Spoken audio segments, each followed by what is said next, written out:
स्वागत है आपका आपके अपनी YouTube चैनल एग्जाम पॉइंट पर। मैं रोज की तरह आज फिर 24 अगस्त 2025 का करंट्स अफेयर लेकर आया हूं।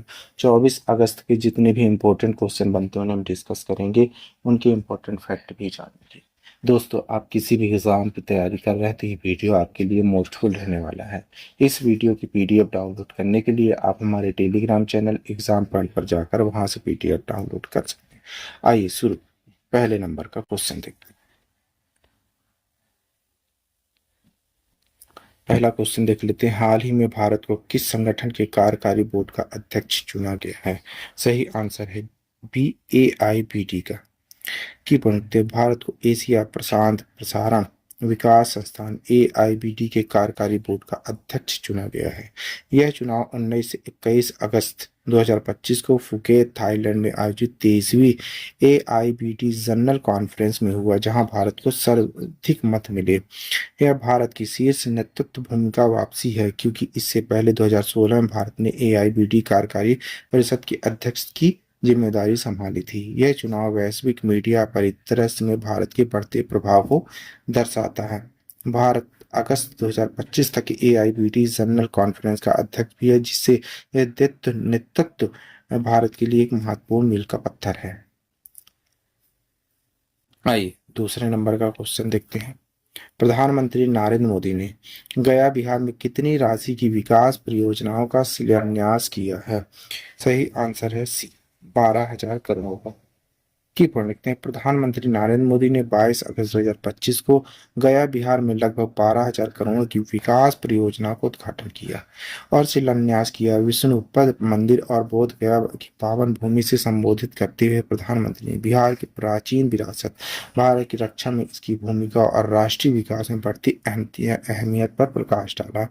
8.15 किलोमीटर परियोजना, जिसमें गंगा 1.86 किलोमीटर लंबा 6 लेन पुल शामिल है, भारी वाहनों के 100+ किलोमीटर लंबे चक्कर को कम करेगा, उत्तर दक्षिण बिहार की कनेक्टिविटी को बेहतर बनाएगा। आइए तीसरा देखते हैं। भारतीय विज्ञापन एजेंसी AAAI का अध्यक्ष पुनः चुना गया है किसे? सही आंसर है बी, श्रीनिवासन के स्वामी जी को। की पॉइंट देखते हैं। भारतीय विज्ञान एजेंसियों का संघ AAAI ने R K Swamy limited executive group chairman Srinivasan K Swamy को वर्ष 2025-26 के लिए पुनः अध्यक्ष निर्वाचित किया। उसका पुनर्नियुक्त होना उद्योग द्वारा उनके नेतृत्व में जताए गए निरंतर विश्वास को दर्शाता है। यह नियुक्ति ऐसे समय हुई जब AAAI अपनी स्थापना 1945 के 80 वर्ष पूरे कर रहा है। वर्तमान पद executive group chairman are K Swamy limited.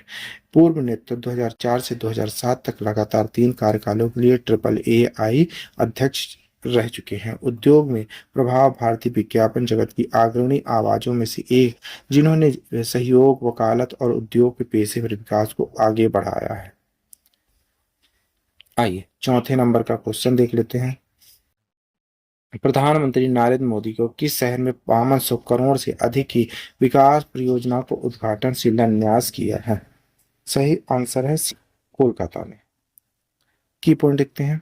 प्रधानमंत्री नरेंद्र मोदी ने 22 अगस्त 2025 को कोलकाता में 5200 करोड़ से अधिक की विकास परियोजना का उद्घाटन शिलान्यास किया। इस अवसर पर उन्होंने कोलकाता के ऐतिहासिक महत्व और भारत के आर्थिक भविष्य को गढ़ने में इसकी भूमिका को रेखांकित किया।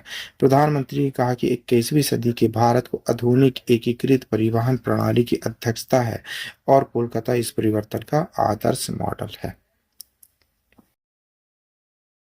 5वें नंबर क्वेश्चन देखते हैं। भारत के कृषि एवं प्रसंस्कृत खाद्य उत्पादन निर्यात विकास प्राधिकरण APEDA ने हाल ही में किन 3 शहरों में नए क्षेत्रीय कार्यालय खोलने की घोषणा की है? सही आंसर है ए, पटना, रायपुर, देहरादून।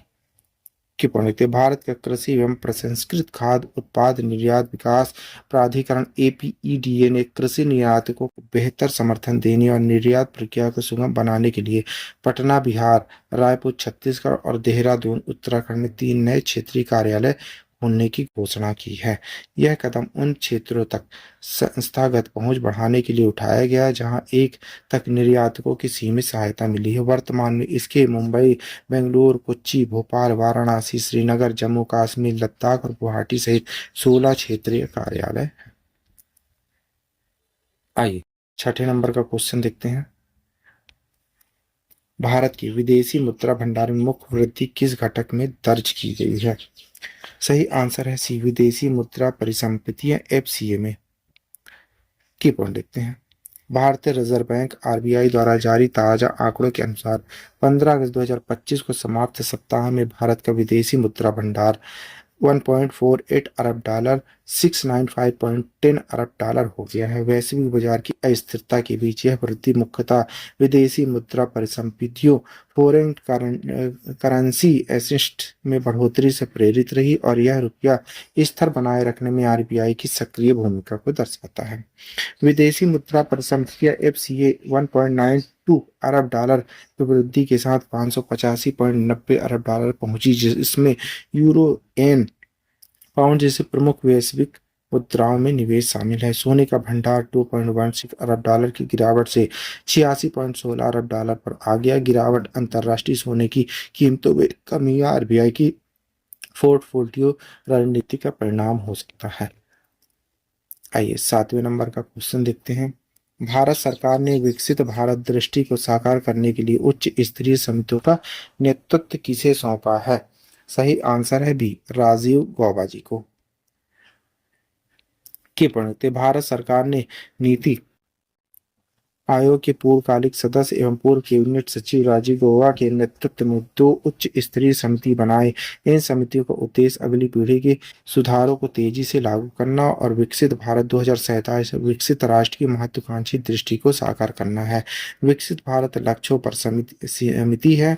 2047 तक भारत को विकसित राष्ट्र बनाने हेतु दीर्घकालिक नीतियों और कार्य योजनाओं पर रणनीति बनाई जाएगी। गैर वित्तीय विनियामक सुधार समिति गैर वित्तीय क्षेत्रों में विनियामक ढांचे को सरल एवं पारदर्शी बनाने में कार्य करती है।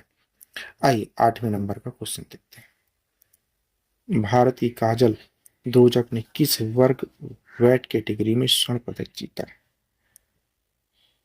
सही आंसर है सी, 72 किलोग्राम। आइए की पॉइंट देखते हैं। भारत की काजल दोजक ने 72 किलोग्राम में चीन की यूकी लियो को 8-6 से हराकर स्वर्ण पदक जीता। सारिका 53 किलोग्राम, सोती 50 किलोग्राम ने कांस्य पदक जीते, जबकि सूरज ने पुरुषों के यूकी को रोमन 60 किलोग्राम में कांस्य पदक जीता। 21 अगस्त 2025 को रीना 25 किलोग्राम, प्रिया मलिक 76 किलोग्राम ने फाइनल में हार के बाद रजत पदक जीता। भारत की अब तक की पदक तालिका 9 पदक, 2 स्वर्ण, 4 रजत और 3 कांस्य। आइए 9वें नंबर क्वेश्चन देखते हैं। उत्तर प्रदेश का पहला हरित हाइड्रोजन संयंत्र कहाँ स्थापित किया गया है? सही आंसर है डी, गोरखपुर। की पढ़ लेते हैं। गोरखपुर में हरित हाइड्रोजन संयंत्र की वार्षिक उत्पादन क्षमता 72 टन प्रति वर्ष है। उत्पादित हाइड्रोजन क्षेत्र के घरों, सीएनजी स्टेशनों, उद्योगों में वितरण के लिए प्राकृतिक गैस साथ मिलाया जाता है। यह संयंत्र उत्तर प्रदेश के वार्षिक रूप से 1 मिलियन टन हरित हाइड्रोजन उत्पादन के लक्ष्य का हिस्सा है। यह भारत के हरित ऊर्जा संक्रमण में एक मील का पत्थर है और राष्ट्रीय हरित हाइड्रोजन मिशन का समर्थन करता है। आइए 10वें नंबर का क्वेश्चन देखते हैं। किस सार्वजनिक क्षेत्र के बैंक ने अपनी कॉर्पोरेट वेबसाइट को सुरक्षित बैंक.in डोमेन में स्थानांतरित करने वाला पहला बैंक बनने का गौरव प्राप्त किया है? सही आंसर है B, PNB, Punjab national bank. की बैंक.in डोमेन में पीएनबी की वेबसाइट का स्थानांतरण आरबीआई के परिपत्र के अनुरूप है। बैंकिंग प्रौद्योगिकी में विकास अनुसंधान संस्थान आरबीटी द्वारा निर्देशित किया गया है।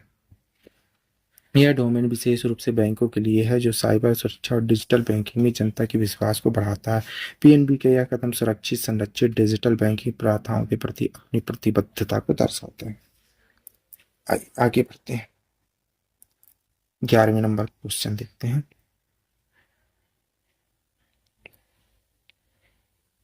11वां देख लेते। बिहार में किस पुल का नाम जो एशिया का सबसे चौड़ा एक्स्ट्रा ड्रोज पुल बन गया है? सही आंसर है डी, औठा सिमरिया गंगा पुल की पुल देखते हैं। इस पुल में 34 मीटर चौड़ा डेक है और यह बिहार के गया जिले में गंगा नदी में फैला हुआ है। यह 6 लेन का पुल है जो पटना बेगूसराय के बीच सीधा संपर्क प्रदान करेगा, जिसमें यात्रा का समय काफी कम हो जाएगा।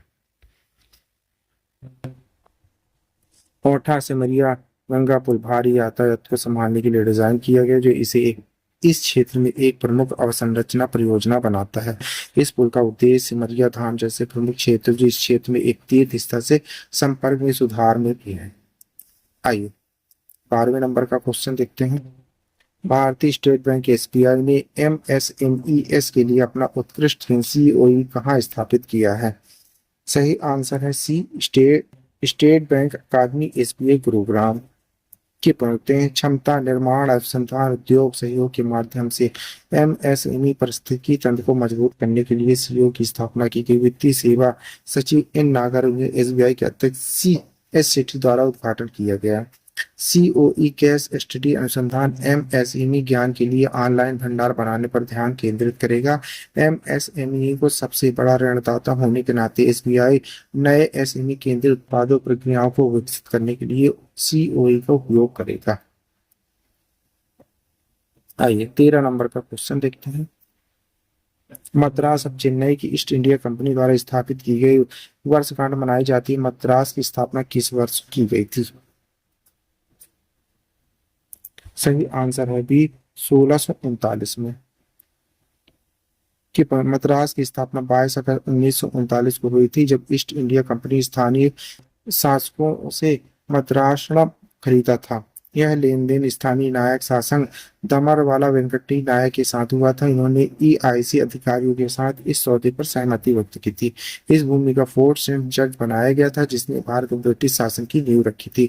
स्वतंत्रता के बाद मद्रास बाद में तमिलनाडु की राजधानी बन गया और 1996 में इसका नाम बदलकर चेन्नई कर दिया गया था।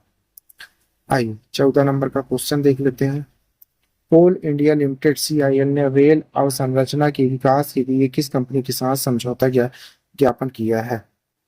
सही आंसर है ए, कोंकण रेलवे कारपोरेट लिमिटेड के आरसीएल के साथ।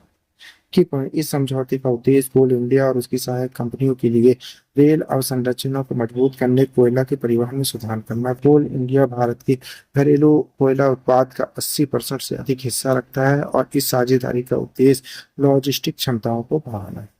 यह समझौता ज्ञापन 18 अगस्त 2025 को कोलकाता में सीआईएल के आरसीएल के अधिकारियों के बीच हस्तांतरित किया गया है। आइए 15 नंबर क्वेश्चन देखते हैं। WHO दक्षिण पूर्व एशिया क्षेत्र द्वारा रूबेला उन्मूलन के लिए किस दक्षिण एशियाई देश को सत्यापित किया गया है? सही आंसर है बी, नेपाल पर। लिखते हैं नेपाल ने देशव्यापी टीकाकरण कार्यक्रम और मजबूत नेतृत्व के माध्यम से रूबेला उन्मूलन प्राप्त किया। देश ने 2012 में रूबेला युक्त टीका शुरू किया। 2024 तक कम से कम एक खुराक के लिए 95% से अधिक कवरेज प्राप्त किया। नवीन रणनीति जिसमें वार्षिक टीकाकरण महीने आउटरीच अभियान शामिल है, ने इस सफलता में महत्वपूर्ण भूमिका निभाई। आइए लास्ट क्वेश्चन देख लेते हैं। 16 नंबर। इंडियन ऑयल और एयर इंडिया के बीच अस्थायी समझौता ज्ञापन एमओयू का उद्देश्य क्या है? सही आंसर है जी, सतत विमानन ईंधन एसएएफ की आपूर्ति।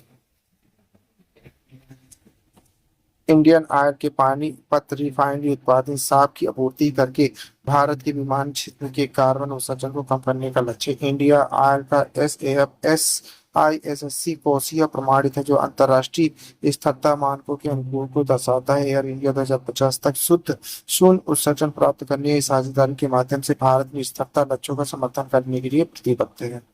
आइए आपके लिए क्वेश्चन है, इसी क्वेश्चन का आंसर आप लोग को कमेंट्स बॉक्स में देना है। क्वेश्चन देखते हैं।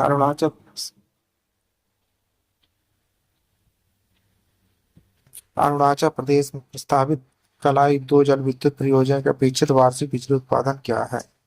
1318 करोड़ मूल्य की मुफ्त बिजली, 1800 मेगावाट, 205 करोड़ रुपए की मुफ्त बिजली, 5600 मेगावाट। दोस्तों इस क्वेश्चन का आंसर आप लोग को कमेंट्स बॉक्स में देना है। क्वेश्चन का आंसर आप लोग कमेंट्स बॉक्स में जरूर दीजिएगा, भूलिएगा नहीं। दोस्तों आप पढ़ रहे हैं 24 अगस्त 2025 का डेली करंट अफेयर। दोस्तों आप किसी भी एग्जाम की तैयारी कर रहे हैं, ये वीडियो आपके लिए मोस्टफुल रहने वाला है। इस वीडियो की पीडीएफ डाउनलोड करने के लिए आप हमारे टेलीग्राम चैनल एग्जाम पॉइंट पर जाकर वहां से पीडीएफ डाउनलोड कर सकते हैं। Thank you for watching my video. इस वीडियो को ज़्यादा से ज़्यादा शेयर करें, लाइक करें, कमेंट करें। Thank you.